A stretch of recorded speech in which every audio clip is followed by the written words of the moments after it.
Delhi, India's sprawling seat of government, has the deadliest air of all the world's capitals, routinely exposing millions of its inhabitants to a shocking range of life-threatening respiratory diseases. So why is it so polluted, and what, if anything, is being done to remedy it? We asked journalist Neha Mehta, who was born and raised in the city, to find out.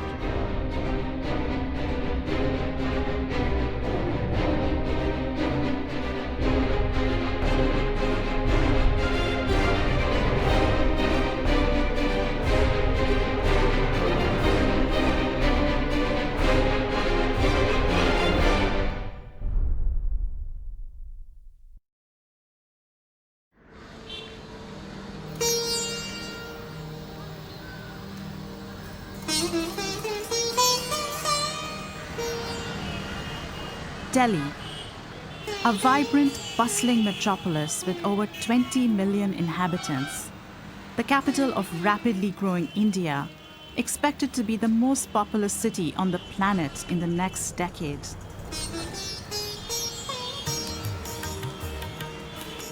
It's also my home. I was born in Delhi and I've lived here for most of my life. But I've been away for a few years, and in that time, Delhi has been making the headlines for an alarming reason. It's become the most polluted capital city in the world, and its residents say they are slowly being poisoned by the air they breathe.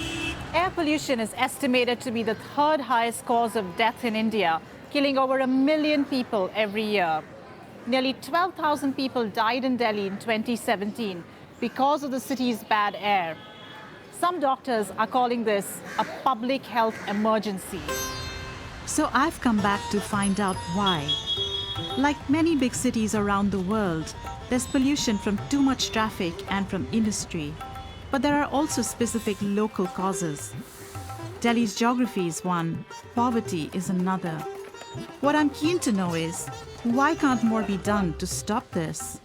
I also want to hear from those worst affected, the sick and dying, and those on the front line. The levels of pollution are too high.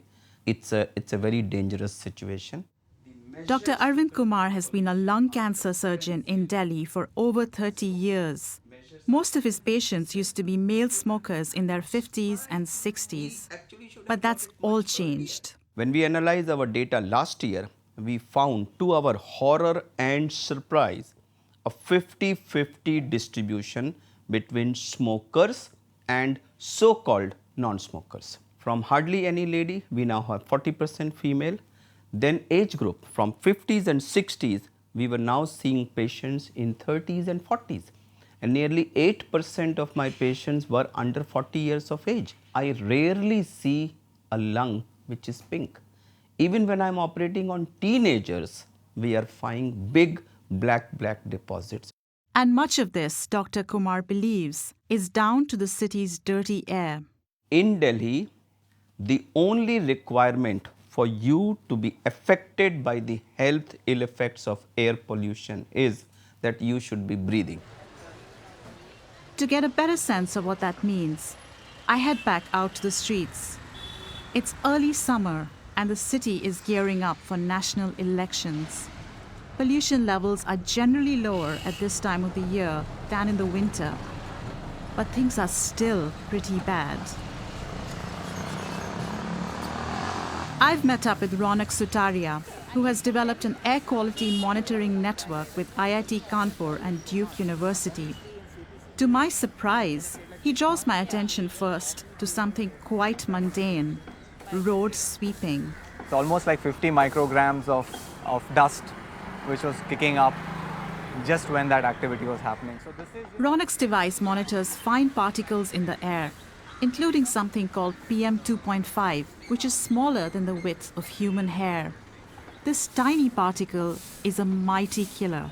It has been linked to nearly 3 million deaths around the world in 2017, with more than half of them occurring in China and India. Although the Indian government disputes mortality figures directly linked to air pollution. PM 2.5 is one of the most harmful pollutants to humans. It goes deepest within the body, it settles in the lungs, and over an extended duration, it definitely causes respiratory problems, pulmonary disorders. People like us just walk past it, but the people who are actually doing the work, they are exposed to this on an extended duration, day after day. There's more to Delhi's air pollution than just road dust, of course. And so we set off to take measurements around the city. So we are at 76 right now, Yeah. and it's quite a busy road. Yes. The PM 2.5 level here is higher than 60, India's 24-hour standard. How much of a problem is vehicular pollution? So vehicles actually cause about 30 to 35% of Delhi's pollution. Vehicles are growing at a very fast pace, and unless it is regulated, it is going to keep growing. With around 10 million vehicles fighting for space in Delhi's crowded streets, it's unavoidable, if sadly ironic, that among those who use them are some of the victims of the city's pollution crisis. I'm a 26-year-old New Delhi resident. About 6 months ago, I got diagnosed with stage 4 metastatic lung cancer. Priyanka Jain is a digital marketing consultant. An only child, she lives with her mother in South Delhi. The right lung is completely damaged. The cancer has spread so much that it's just not visible on the X-ray. Less than a year ago, she used to drive for an hour and a half one way to get to her office nearly 25 kilometers away. Now, many of her journeys are to and from the hospital. The city's air pollution has been a significant contributor to my health issue. It was very, very difficult because I was, working, I was living my daily life, I was happy. And then all of a sudden, I started experiencing these breathing issues. I would go breathless. And then one day, I was hospitalized. I used to feel that I'm not sure if I would even make it for the new year. And I don't know how many days do I have. When we think about Priyanka's case, it is very evident that she's too young to have any cancer at all.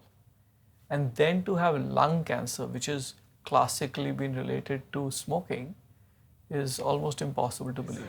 Priyanka's doctor, Nitesh Rotagi, has been an oncologist in Delhi for the past 7 years. He's noticed a rise in lung cancer among his patients. We used to talk about smoking a pack every day for 25 years causes cancer. She's 26. So it's quite obvious that that may not be the reason. Then comes to chemical industries. Somebody who's exposed. Well, she's not exposed to that either. Then you start thinking of a family history. And she doesn't have that either. So then you have to stop and think, could pollution actually be a reason for a cancer in somebody that young? There's enough evidence in the world that pollution can do that. And I really wonder if that was the main contributory factor. If so, then it could be in accord with the latest State of Global Air report on air quality and health. It states that 33% of lung cancer deaths in India can be attributed to air pollution.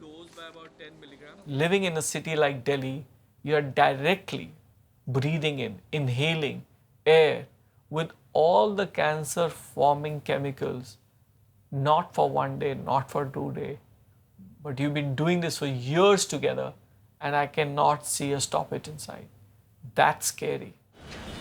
And Ronak gives me some more disturbing news. In the past 6 months, he has put monitors in 15 locations around the city. He's noticed high levels of pollution even near hospitals in a neighborhood where I grew up.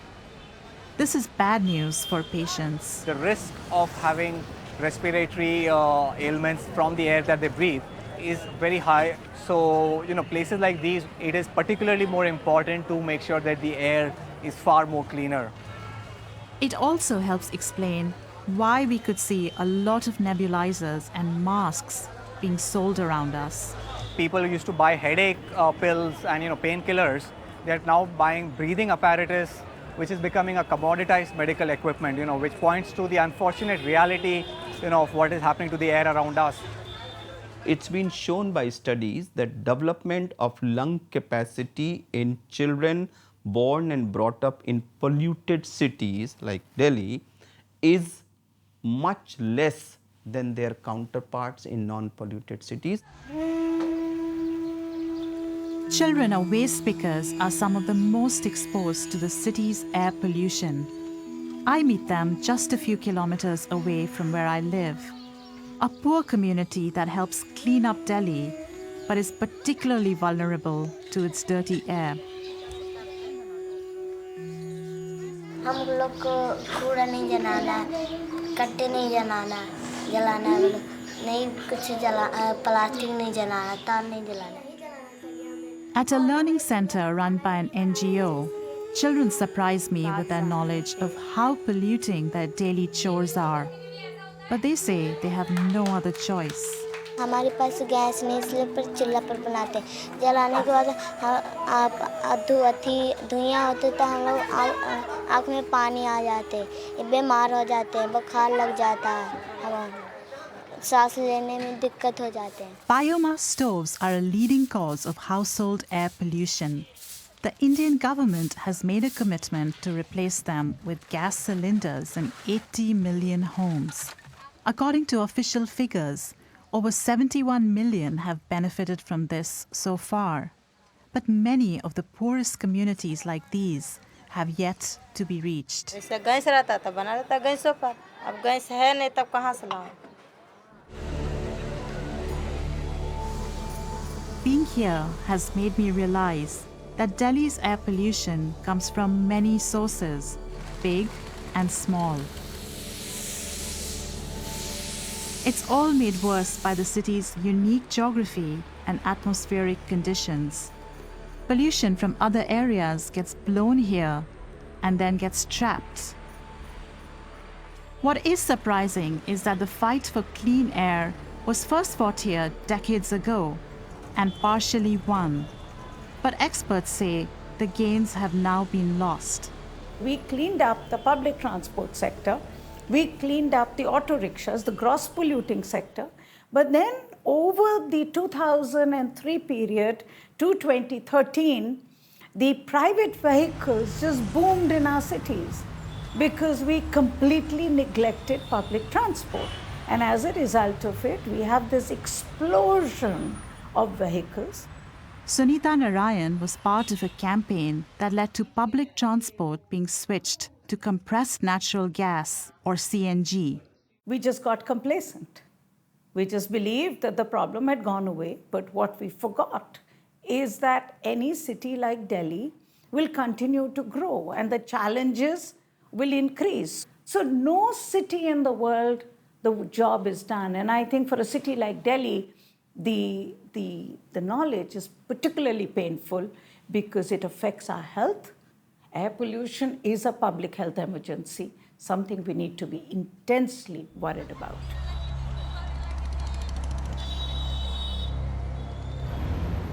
So what are the authorities doing here to tackle the most obvious causes of Delhi's dirty air? The transport sector is one of the biggest contributors to the city's air pollution. This is made worse by the fact that there's a severe shortfall in the public transport system. The Delhi government says it's taking steps to fix this problem.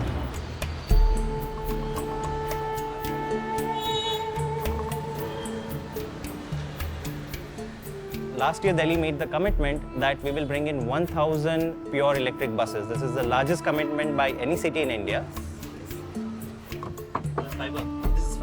Jasmine Shah of the Delhi government has been working on an ambitious electric vehicle plan for the city. If we are able to achieve the goal of ensuring that 25% of all newly registered vehicles in Delhi are electric vehicles in 5 years from now, our goal is that in 10 to 20 years term, to look at 100% transition to EVs and reduce this 30 to 40% contribution of transport sector for pollution to zero. Despite these commitments, the Delhi government has been accused of not doing enough. In the 4 years of the Delhi government, not a single bus has been added. They have given a plan for 1,000 e-buses and for another 2,000 ordinary buses. But honestly, even that is too little. Why is there such a shortfall of buses? It will be strange for many people around the world to know that the elected government of Delhi does not have any control over land over which it can set up public transport facilities, build bus depots, and the central government controls that. And unfortunately, the central government has not allowed Delhi government any access to more land to build these kind of facilities. Even when the authorities here do take action, matters elsewhere can cause problems. Power stations are a case in point. The city's last coal-fired plant, Badarpur, was shut down last year. Despite that, the problem hasn't gone away. It is very clear that air pollution is not a local problem, it is a regional problem. And what one finds little ironical is that on one hand you close down Badarpur because it is polluting Delhi, but on the other hand new power plants have been approved which are within 100 kilometers of Delhi. Environmental lawyer Ritwik Datta has been fighting for cleaner emissions from power plants. The government of India came out with a fairly progressive emission norms for power plants. The idea is that they will install new equipments, as a result of which the pollution level will go down by almost 30 to 40%. The deadline was initially fixed for 2017, but the plants are yet to switch to cleaner norms. Something which was hailed as one of the very important decisions taken by the present government to deal with the environmental crisis has been simply put in the back burner because there was no interest by the power companies and no interest by the government to enforce these new norms. If dirty coal plants are a problem familiar to other parts of the world, India has another particularly distinctive pollution challenge. The fumes from millions of firecrackers set off during the Hindu festival of Diwali.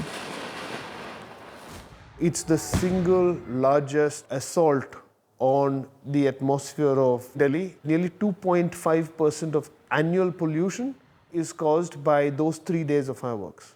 Gopal Shankar Narayanan is a senior Supreme Court advocate who joined other parents in filing a petition for clean air on behalf of their toddlers. My middle child was having serious bronchial issues around that time because of the amount of pollutants we had in the air, and constantly sniffling and coughing, tossing and turning at night. The toddlers' case moved the Supreme Court to first ban the sale of firecrackers and later allow them with strict conditions. But despite this, millions of firecrackers were set off. And it's this kind of ignorance that has brought children outside the Environment Ministry to ask for more government action on pollution. We're not able to breathe freely. We are not able to go outside. We're not able to drink clean water. Please help us. We are not able to breathe. Especially in Diwali time, air pollution is a lot more than expected, and I have like a bad asthma problem, and it's affecting me a lot. In answer to these and other concerns, authorities have introduced a slew of measures, including planting trees around the city, building expressways, and banning the import of dirty fuel. In January 2019, Delhi was among the cities listed in the country's first ever National Clean Air Program. But the air quality is still not good enough. We go to India's top environment official to ask why. I got figures from your office, and the number of good air quality days in Delhi last year was 0, which is quite alarming. One of the critical factors in Delhi air quality is the meteorological factor, that there is a continuous layer of moisture over Delhi. What this does is they prevent the dispersal of air. Here, because of the moisture level, the dispersal is very bad, and that is why you rarely get to say a good day. But sir, to have an absolute number of 0 good air quality days in Delhi, despite so much government intervention, doesn't that surprise you? No, that just means that we need to do more work. There's one point I would like to make. It cannot and should not be the government's responsibility alone. People's participation is a huge thing. Unless that happens, and individuals start caring for the environment, we will not be able to really clean up. The combative and labyrinthine nature of Indian politics is also a barrier. One of the most contentious issues has been the burning of rice stubble outside of Delhi, which leaves the city in a thick haze every winter.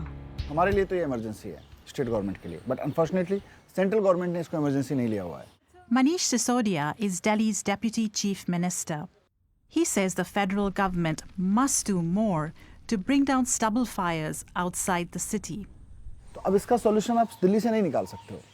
तो इसका कहीं ना कहीं regional crisis मान के इसको central government को intervene करना पड़ेगा. पिछले 3-4 साल में हम सेंट्रल गवर्नमेंट से बार-बार गिड़गिड़ाए हैं कि आप इसका सॉल्यूशन निकालिए. मीटिंग्स तो बुलाते हैं, पर मीटिंग से सॉल्यूशन नहीं निकलता ना. बाकी स्टेट्स की मीटिंग्स में बुलाने से काम नहीं चलेगा ना. आपको डायरेक्शन देनी पड़ेगी, आपको कोई प्लान बना के इम्पोज करना पड़ेगा. But I am saying to the Delhi Chief Minister, don't blame someone else. I think pollution is too big a public health emergency for us to deteriorate into India's favorite game, which is to blame another political party and get into screaming on television. What's more, says Sunita Narayan, the problem is not a lack of regulations, it's getting them enforced. Implementation is India's Achilles heel today because the institutions for governance, for enforcement, are very disabled. They are poor. So there are enough orders that are there, but our institutions really lack teeth. And according to data from the National Crime Records Bureau, violators aren't being prosecuted or sent to jail. This is what the state of Delhi has done. It has not registered a single case. So there is no question of anybody getting convicted because there is no case been registered at all. So let me get this straight. In all of Delhi, we don't have a single conviction. It basically means whole of Delhi is complying with the law. The air is superly clean and everybody complies with the law, which definitely is not true. Otherwise, you would not see such alarming level of pollution. So it is a clear instance where the enforcement agencies have kept their eyes completely closed to every single violation that is happening in the state. As I go around the city, Ritwik's shocking revelations still ring in my ears. Meanwhile, Delhi's citizens continue to wrestle with health problems that pollution causes. But there is at least some good news for Priyanka. All these black spots, this big one is all cancer. This is 3 months ago. Now look at the same scan here. You can see this spot has completely disappeared. You can see these black spots have virtually gone except a small dot there. Excellent news, Priyanka. I'm very happy for you. Thank you. Very good scan. So doctor, do you think this will increase my lifespan? It certainly will increase your lifespan because it's working. Yeah. What we don't know, and nobody can predict whether it will increase by months or many years. Out on the streets, campaigning is getting louder. Although air pollution has made it to party manifestos for the first time ever, it's still not a major election issue. But for a recently bereaved family just outside Delhi, it became a matter of life and death. I saw her struggle to breathe. Means there were windows open, there were ACs, and she was asking for oxygen. Kusum Tomar died a few weeks ago at the age of 35. She left behind her husband Vivek and her 10-year-old son Suryansh, who now wants to become a doctor. I want to be an oncologist because the cancer is spreading in India continuously. So we have to stop this spreading. Pollution is everywhere, that's why it's affecting my mom and some other people. I'm trying hard to become a good father. I can never be a mother. She was my best friend. She was my love. She's my love and she will be my love. It's like vacuum.